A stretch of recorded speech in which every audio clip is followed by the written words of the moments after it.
अब टीका लगा के घूमने वाले भारत को गुलाम बनवाया था। கொசு, டெங்கு காய்ச்சல், மலேரியா, கொரோனா இதையெல்லாம் நம்ம எதிர்க்கக்கூடாது, ஒழித்து கட்ட வேண்டும். அப்படிதான் இந்த சனாதனம். इस तरह की टिप्पणियों के हम साथ नहीं हैं. Any religion which does not give you equal rights, does not treat you like humans, is not a religion. So it's as good as a disease.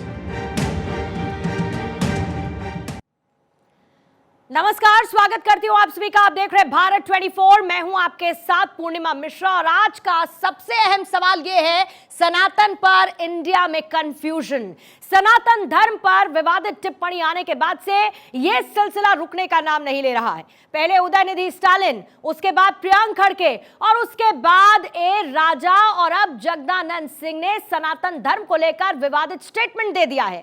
आज कांग्रेस ने कहा कि वो डी राजा के बयान से सहमत नहीं। ममता भी सनातन के खिलाफ बयानों पर अपनी असहमति जाहिर कर चुकी हैं। तो क्या सनातन पर INDIA गठबंधन में कंफ्यूजन भी नजर आ रहा है?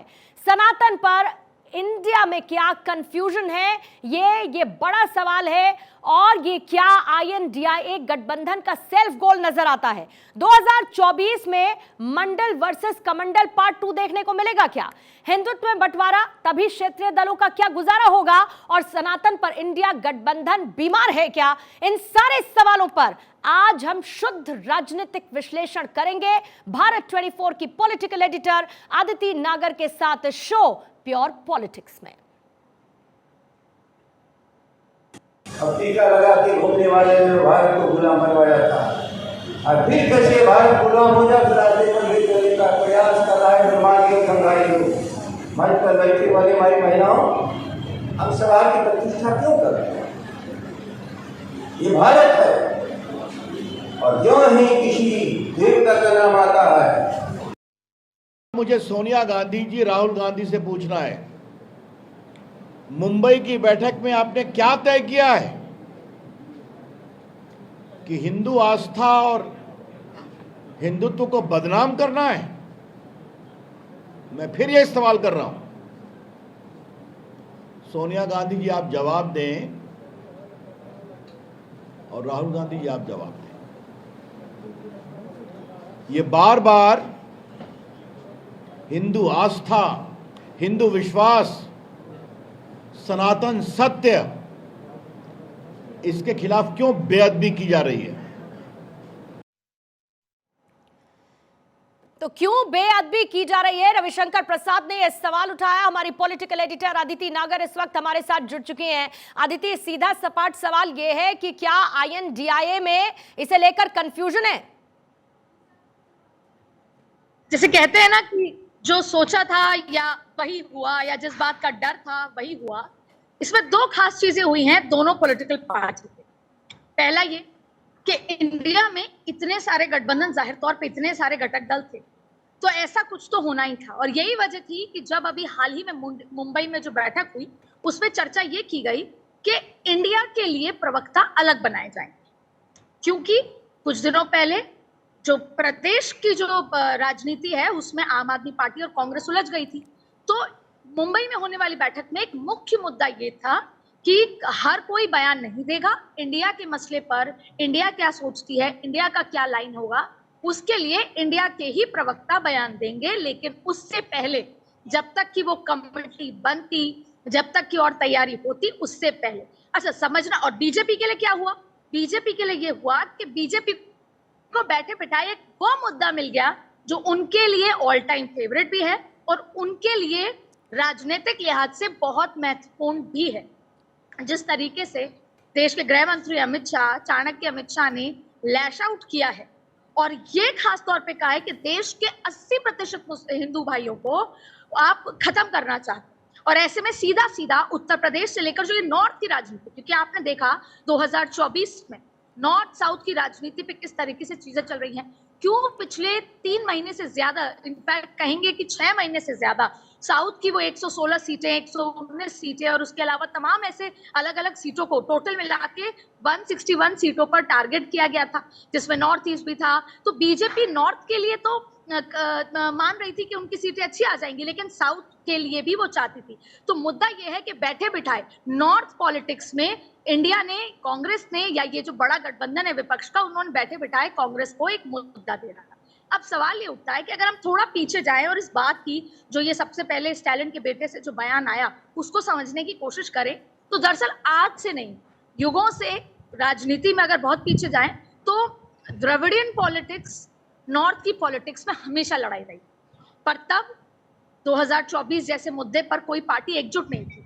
साउथ की जो पॉलिटिक्स है वो हमेशा से इस तरह के सनातन धर्म को लेकर या नॉर्थ के जो इस तरह की चीजों को लेकर हमेशा मुकर रही है, चाहे अटल बिहारी वाजपेयी के समय हो, यहाँ तक कि एक बार मैंने ये भी अभी पढ़ा हाल ही में और एक एक्सपर्ट से समझा, तो उन्होंने कहा एक बार राम की तस्वीर पर भी द्रविड़ पॉलिटिक्स में काफी बवाल हुआ और उसको लेकर नॉर्थ वर्सेस साउथ भी हुआ था। तो ऐसे में ये पॉलिटिक्स तो शुरू हुई है, अगर इसको इंडिया गठबंधन के लिहाज से देखें तो एक अलग खिचड़ी बन गई है, लेकिन अगर ये डीएमके ने शुरू किया तो द्रविडियन पॉलिटिक्स का एक हिस्सा था, उसकी तरह से एक चीजें थी, वो भी राजनीतिक लिहाज से था। लेकिन हुआ यही है कि अब इंडिया गठबंधन में इसको लेकर कंफ्यूजन पैदा हो गया है, और जो बीजेपी चाहती थी कि किसी न किसी एक मुद्दे पर इंडिया उलझ जाए और उलझ के गिर जाए, ये एक वो बहुत बड़ा मुद्दा है, क्योंकि अब दोनों ही जो पार्टियां हैं, या एनडीए और इंडिया है, दोनों ही मंडल कमंडल ले लें या पिछड़ी जाति की पॉलिटिक्स करना चाहते हैं। लेकिन इससे कितने लोग नाराज होते हैं, उनके वोट बैंक में कितना असर होता है, बीजेपी उसे बहुत बेहतर तरीके से एनकैश कर, बढ़िया बात बोली अदिति। नॉर्थ वर्सेस साउथ एक मोमेंटम सा बनता हुआ नजर आ रहा है, लेकिन अभी आपने कहा कि बैठे बिठाए कांग्रेस ने बीजेपी को एक मुद्दा दे दिया। क्या सनातन पर जो डर्टी बोल ये कह लीजिए इंडिया गठबंधन की तरफ से आ रहे हैं, वो सेल्फ गोल है कांग्रेस के लिए भी?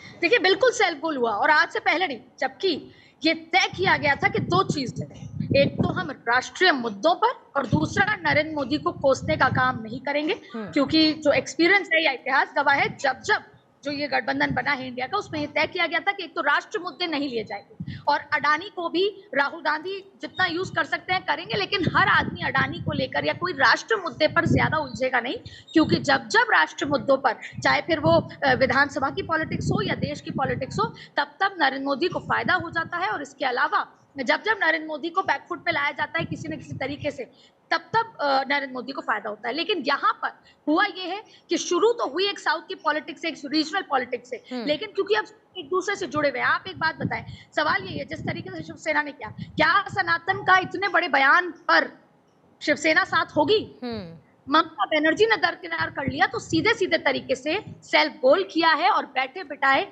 राजनीति में जहाँ चुनाव सिर पर है, जहां नॉर्थ के 3 बड़े राज्यों में, मध्य प्रदेश, छत्तीसगढ़, राजस्थान जैसे राज्यों में, जहां पर जातिवाद भी हावी है और हिंदू मुसलमान का जो धर्म भी है वो हावी है, वहां पर इस तरह का बयान देना, जहां पर बीजेपी कांग्रेस ये मान रही थी कि हम एज पर हैं, राजस्थान में हम बेहतर स्थिति में हैं, मध्य प्रदेश, छत्तीसगढ़ में हम बेहतर स्थिति में, वहां पर इस तरह के बयान सीधे तरीके से आखिरी के 2 महीने ये बयान आपने खुद का सेल्फ गोल और बीजेपी को बैठे बिठाए एक बड़ा मुद्दा दे देना, जिससे उस पर भी स्टैंड क्लियर नहीं कर पाई। लेकिन अदिति, जिस तरीके की पॉलिटिक्स बयानबाजी के साथ आगे बढ़ती हुई नजर आ रही है, क्या 2024 के भीतर मंडल वर्सेस कमंडल पार्ट 2, क्या इसकी एक तस्वीर आपको दिखती है?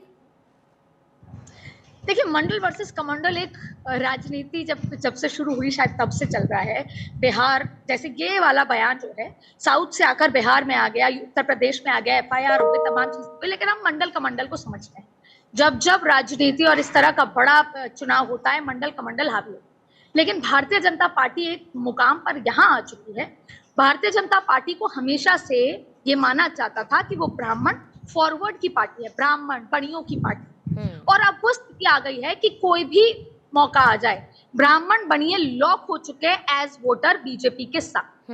तो आप पिछले कुछ दिनों में एक शिफ्ट देखा होगा कि ट्राइबल महिला को आपने देश की राष्ट्रपति बनाया, और इस पर जो विपक्ष था वो काफी तमाम तरीके के उन्होंने बयान दिए थे। ठीक उसी तरह आप देखें कि अर्जुन राम मेघवाल को देश का कानून मंत्री बनाया, वो एससी समाज से आते हैं।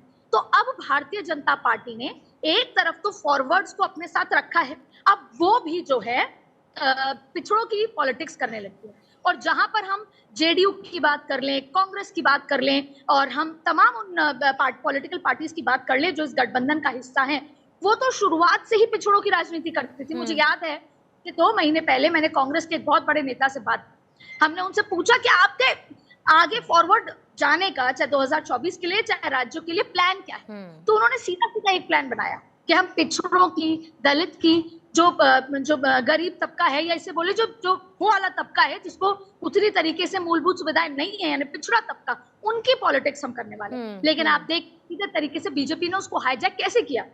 एक तरफ तो फॉरवर्ड उनके साथ है ही, दूसरा फिर जो एग्जाम्पल सेट किए, चाहे राष्ट्रपति बनाकर, चाहे फिर अर्जुन राम मेघवाल से तमाम लंबी फहरिस्त है। उसके बाद और फिर रिजर्वेशन। एक समय था, बिहार का चुनाव था, जब रिजर्वेशन पे बीजेपी सहमति नहीं देती थी और उसकी वजह से बिहार में बहुत ज्यादा नुकसान बीजेपी को झेलना पड़ा था। लेकिन अब मोहन भागवत भी कहते हैं कि रिजर्वेशन पे चर्चा होनी चाहिए। मोहन भागवत कहते हैं कि जो पिछड़ा तबका है उनको समानता का अधिकार भी होता है, तमाम चीजें। तो अब भारतीय जनता पार्टी पिछड़ों की राजनीति के साथ साथ फॉरवर्ड को साथ लेकर, धर्म जो हिंदू मुस्लिम हम कहते हैं उनको लेकर चल रही है। तो ऐसे में वो इंडिया गठबंधन जो कि लेके ही पिछड़ों की राजनीति चल रही है, और ऐसे में फिर इस तरह के बयान आकर और चीजें वो हो जाना कि भाई हिंदू मुस्लिम डिवाइड हो जाना, वो बहुत ज्यादा घातक है इंडिया के लिए। और यहाँ पर ये बहुत बड़ा बैठे बंटवारे की जो आपने बात की, इसको लेकर ही क्या क्षेत्रीय दलों को फायदा होगा? अदिति, सवाल तो है ही, लेकिन आपको क्या लगता है ये जो इस वक्त हो रहा है, जो बयानबाजी हो रही है,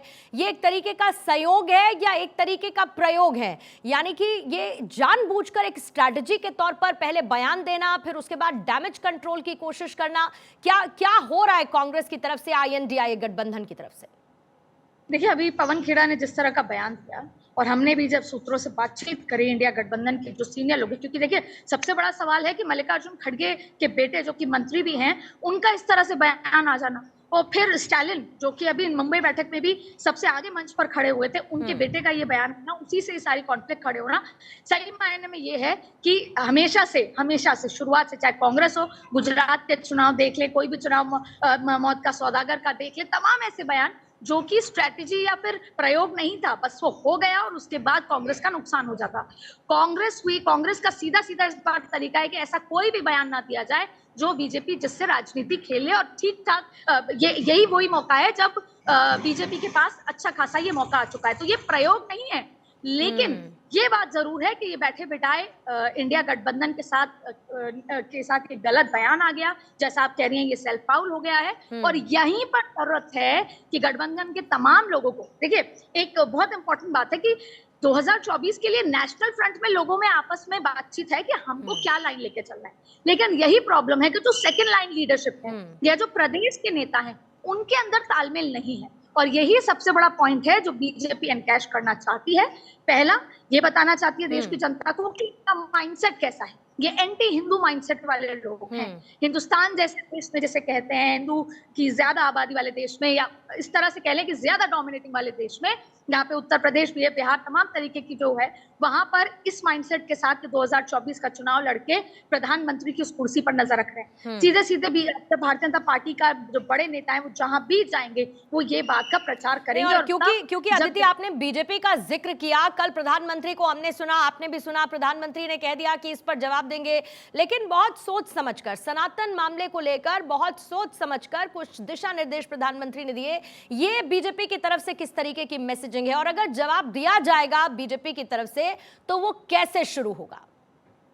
देखिए, सबसे पहले तो कल जब कैबिनेट की बैठक हुई तो उसमें उन्होंने कहा कि जो इंडिया और भारत जैसा जो मुद्दा है, क्योंकि ये कॉन्स्टिट्यूशन से जुड़ा मुद्दा है, इसमें क्या बदलाव होने हैं, तमाम चीजें, उससे तमाम मंत्री, नेता, विधायक, सांसद दूर रहे। तो आपने देखा होगा कि सडनली प्रधानमंत्री के इस जो जैसे बोल सकते हैं फीडबैक के बाद सडनली उस इंडिया और भारत के नाम बदलने को लेकर बयानबाजी बंद हो गई। लेकिन उन्होंने कहा कि सनातन के मुद्दे पर आप खुलकर बोलें, बट वो बोले जो तरीका सही हो।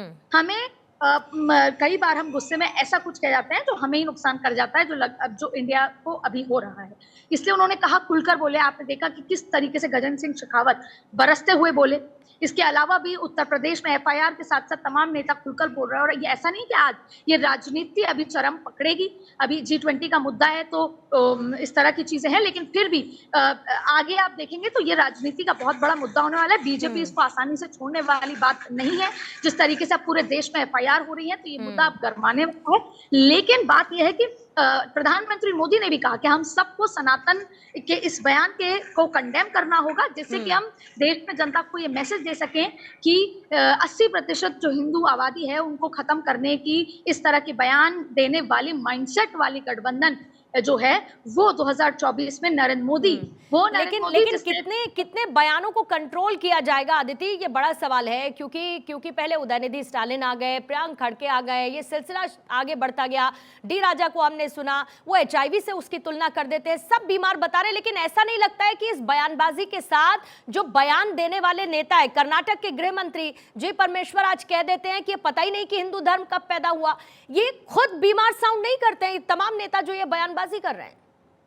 यही वजह है कि जब आप गठबंधन को 26 से 28 पे ले जाना चाहते हो और 28 से 30 पे, इतने बड़े गठबंधन और इतने सारे घटक दल एक विचारधारा के नहीं हो सकते जब अपने अपने क्षेत्र में वो हावी, उनको अपने क्षेत्र की राजनीति के साथ साथ देश की राजनीति करनी है। और यही सबसे बड़ा फ्लॉज है जहां पर जो इंडिया गठबंधन की जो बैठकें होनी है उस पर ये चर्चा करना होगा कि हमें प्रदेश की राजनीति किस तरीके से करनी है, क्योंकि वो प्रदेश की राजनीति देश की राजनीति को इम्पैक्ट करेगा जब बात इंडिया गठबंधन की आएगी जो नेशनल स्तर पर बनाया गया है। ये मुद्दा पहले भी था, ये मुद्दा आगे भी रहेगा और इसका एक सबसे बड़ा एग्जाम्पल सामने आ चुका है, क्योंकि अभी तक, और आप फर्ज कीजिए कि अगर इंडिया के प्रवक्ता बना भी दिए पर जो फिर भी उससे जुड़े घटक दल अगर बयान देंगे, हाल ही में कुछ समय पहले छत्तीसगढ़ के सीएम ने बयान दिया, अशोक गहलोत ने ऐसा बयान दिया जो कि आम आदमी पार्टी के खिलाफ था या इस तरह से था, तो ऐसे में ये सबसे बड़ी चुनौती इंडिया गठबंधन के लिए होगी, सोनिया गांधी के लिए होगी, तमाम उन नेताओं के लिए होगी जो नेशनल स्तर पे तो कुछ और बात कह रहे हैं। क्योंकि देखिए आज की राजनीति में चाहे भारतीय जनता पार्टी हो चाहे कांग्रेस हो, वो किसी पर्टिकुलर एक वोट बैंक के साथ चुनाव नहीं जीत सकती, चाहे फिर वो विधानसभा में हो और चाहे फिर वो देश की राजनीति में हो। आप किसी एक पर्टिकुलर वोट बैंक, किसी एक पर्टिकुलर धर्म के साथ, कुल मिलाकर अदिति जहां से हमने शुरू किया था बात वहीं पर पहुंचती है। एक तो स्ट्रैटेजी पर काम करना होगा और खुद INDIA गठबंधन के अंदर जो कंफ्यूजन है उस कंफ्यूजन को दूर करना होगा कि कैसे बयान दिए जाए और कैसे आने वाले राज्यों में विधानसभा चुनाव और 2024 चुनाव की रणनीति बनाई जाए, जिस ध्येय के साथ ये गठबंधन गठित हुआ है। बहुत बहुत शुक्रिया अदिति आपका हमारे साथ जुड़ने के लिए।